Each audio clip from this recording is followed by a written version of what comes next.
Have y'all ever had that problem of being stuck between two gifts for that special someone? What's up guys, I'm Chase and today I'm that special someone. What? It's a form of self-care. Let's get into it.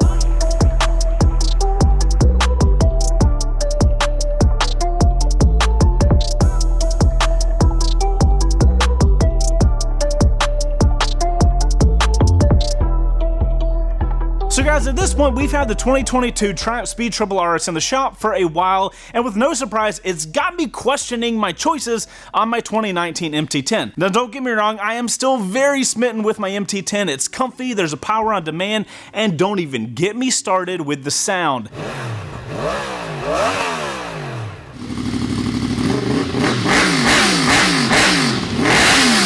Hashtag cross-playing gang, if you know what I'm saying. So trust that there is no love lost with the MT-10. However, there's always room in my heart for another bike. Unfortunately, there isn't room in the shop or my garage for another bike, so you see my dilemma. Now, normally these bikes would not exactly compete against each other, seeing as though the Triple favors a more aggressive riding style that would translate well on the track, and the MT-10 favors a more neutral riding experience that can be tailored for various outlets like touring, commuting, canyon carving, etc. Currently, I find myself in the middle since I come from a sporty kind of riding background, but have definitely chilled out over the years to favor something a little more low-key. So today, we will be placing these bikes in a head-to-head battle to figure out which of the two will be the better bike for me as a primary motorcycle, and if you find yourself in a similar situation.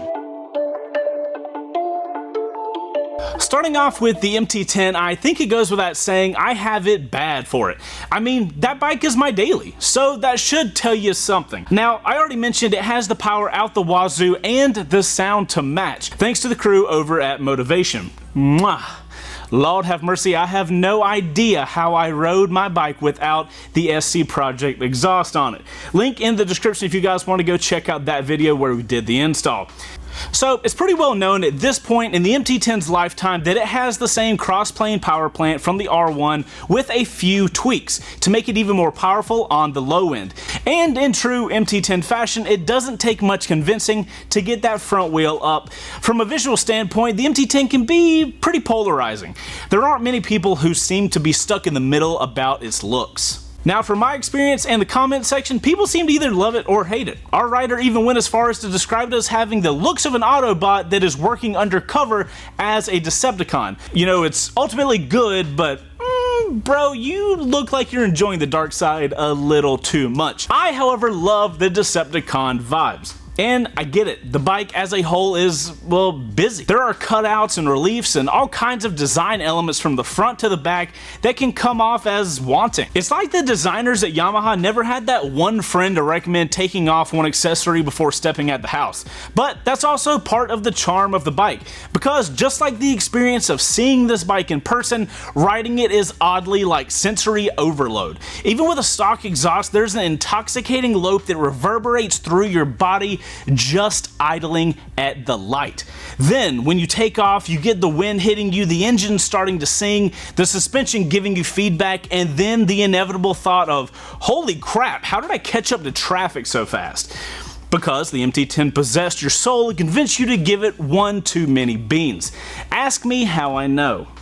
And that's not even just in a straight line either. This thing loves mountain roads as well thanks to its shorter wheelbase. The MT-10 is that riding buddy your significant other could really stand to see you part ways with, but can't bring themselves to ask that of you because they see how much good they are for your mental health. And true to the analogy, the MT-10 is good for your mental health, or at least mine anyway. There's a factor that you can't really quantify when it comes to the MT-10. I mean, you could, but that's no fun. You twist the throttle, the bike gets all torqued up, and smile shoots across your face like lightning in the sky, and my friends, that is what we call smiles per gallon. As you can see, you get a lot of them with the MT-10. So, after that ode to the MT-10, I wouldn't be surprised if you're thinking the deal is sealed, but let me tell you this, with this new Speed Triple, I find myself with a severe case of wandering eyes.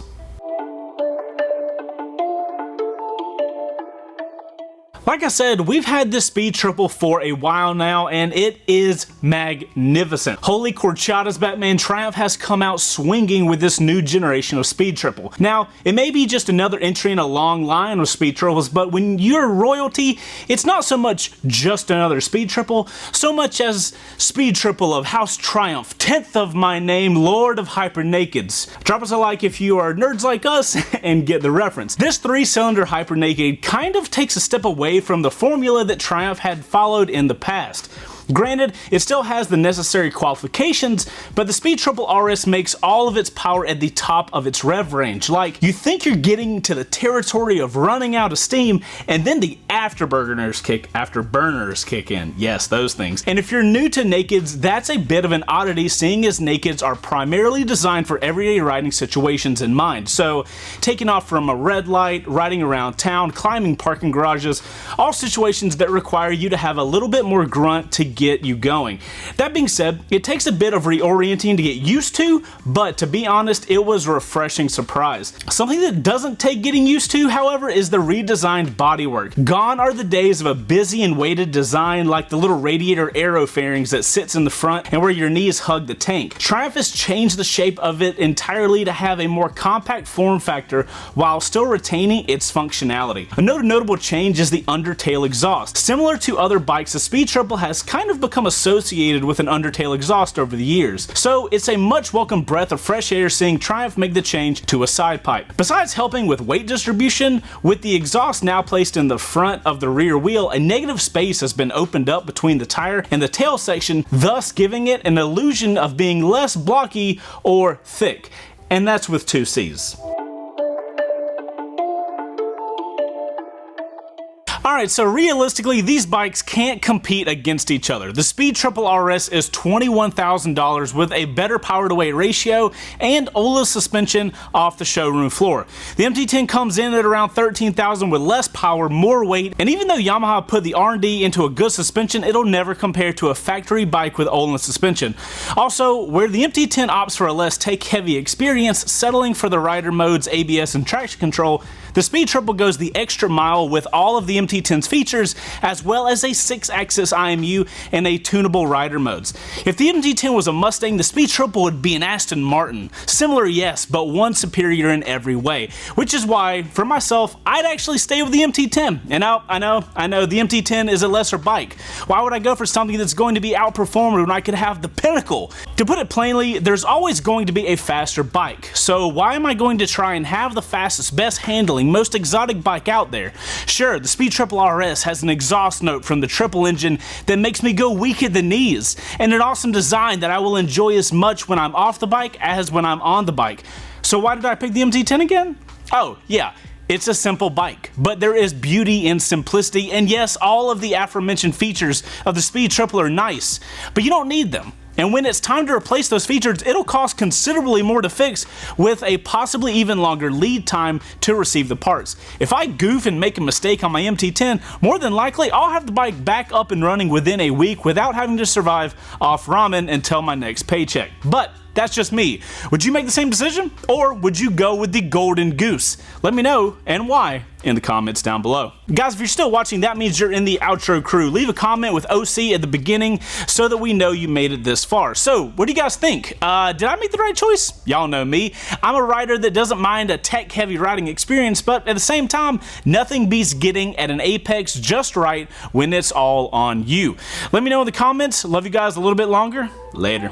Yes, I'm a cheap bastard and I want this thing. But if I ain't paying for it,